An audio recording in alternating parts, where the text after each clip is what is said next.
नोकरीची संधी, 15 ते 20,000 रुपये महिना कमावण्याची संधी. त्वरित संपर्क साधा. मालेगाव दाभाडीच्या गिरणा प्राथमिक शाळेचा भोंगळ कारभार.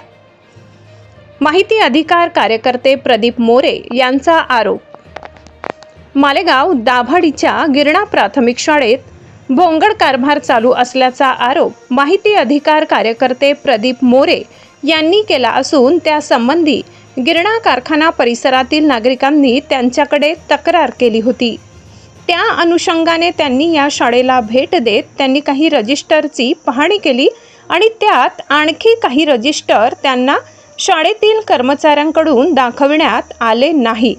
तसेच बोगस अध्यक्ष असे विविध आरोप त्यांनी करत या प्रकरणी न्याय मिळविण्यासाठी आम्ही उच्च न्यायालयात रीट पिटिशन दाखल करू असे देखील मोरे यांनी सांगितले. नमस्कार, मी प्रदीप पोपटराव मोरे, सामाजिक तथा माहिती अधिकार कार्यकर्ता व मानव अधिकार फेडरेशनचा पण पदाधिकारी आहे मी. तर या संदर्भात गिरणा एक्झिक्युशन सोसायटी म्हणजे गिरणा कारखाना वसाहतीत जे काही स्थानिक ग्रामस्थ आहेत, तर इथे गिरणा प्राथमिक शाळा बाबत जो काही भोंगळ कारभार चालू आहे, तर ह्या कारभाराबाबत स्थानिकांना पत्रव्यवहार करून न्याय भेटत नसल्यामुळे स्थानिक ग्रामस्थांनी मला एक लेखी अर्ज दिला गेल्या 1-1.5 महिन्यापूर्वी. तर त्या अर्जाच्या अनुषंगाने मी चौकशी केली, माहिती अधिकारात माहिती मागितली, माहिती ओढवाओढीचे उत्तर भेटले. तर मी एक 15 दिवसापूर्वी शासनाचं एक परिपत्रक आहे, कुठलाही अभिलेख 3 ते 5 माणूस अवलोकन करू शकतो, त्या पद्धतीप्रमाणे एक 35-36 रजिस्टर आहेत. ते रजिस्टर राहणं बंधनकारक आहे. ते रजिस्टर अवलोकनासाठी आलो तर मला फक्त 3च रजिस्टर भेटले अवलोकनाला. अशी जर भोंगळ परिस्थिती असेल तर पत्रकार बांधवांना मला सांगायचंय की ही परिस्थिती स्थानिकांनी अगदी इथून मालेगाव पंचायत समिती शिक्षण विभागापासून तर राज्याचे शालेय शिक्षण मंत्री व मुख्यमंत्र्यांपर्यंत पत्रव्यवहार केला, त्यांना कुठेही न्याय भेटला नाही. तर आता या गोष्टीसाठी मी अवलोकन केलं तर इथे एकदम भयानक परिस्थिती निष्पन्न झाली की कुठलं रेकॉर्ड नाही. आणि दुसरा मुद्दा असा आहे की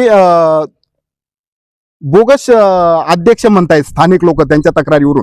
तर ते बोगस अध्यक्ष 2 अध्यक्ष आहेत, एक बच्छाव म्हणून आहेत आणि दुसरे निकम म्हणून आहेत. तर निकमांचं एक धर्मादाय आयुक्ताकडे जी काही नोंदणी आहे, तर माझ्याकडे एक पेपर दिलेला आहे स्थानिकांनी, त्याच्यावर असं स्पष्टपणे म्हटलेलं आहे की हे जे निकम कुठेही त्यांचं नाव अध्यक्ष म्हणून दिसत नाही. तर हे एकदम अशी जर परिस्थिती असेल तर राज्यात असा हा पहिलाच घोटाळा असेल. तर याच्याकडे पत्रकार बांधवांनी शासनीय प्रशासनापर्यंत हे सर्व परिस्थिती जायला पाहिजे. आणि हा वाद पक्षा इथली जी परिस्थिती आहे शाळेची, अगदी सपाखाली जर कधी शाळेत जर चालत असेल तर ही परिस्थिती पण राज्यात शालेय शिक्षण मंत्र्यांनी बघायला पाहिजे, मुख्यमंत्र्यांनी बघायला पाहिजे. आणि या सर्व अनाधंदी जो सावळा गोंधळ आहे इथे, जो काही बोगस भरती असेल किंवा बोगस अध्यक्ष असतील, हे सर्व विषय मी संबंधितांना न्याय देण्यासाठी माननीय उच्च न्यायालयात पिटिशन म्हणजे जनहित याचिका दाखल करून संबंधितांना न्याय भेटून देणार आहे आणि भेटवेल.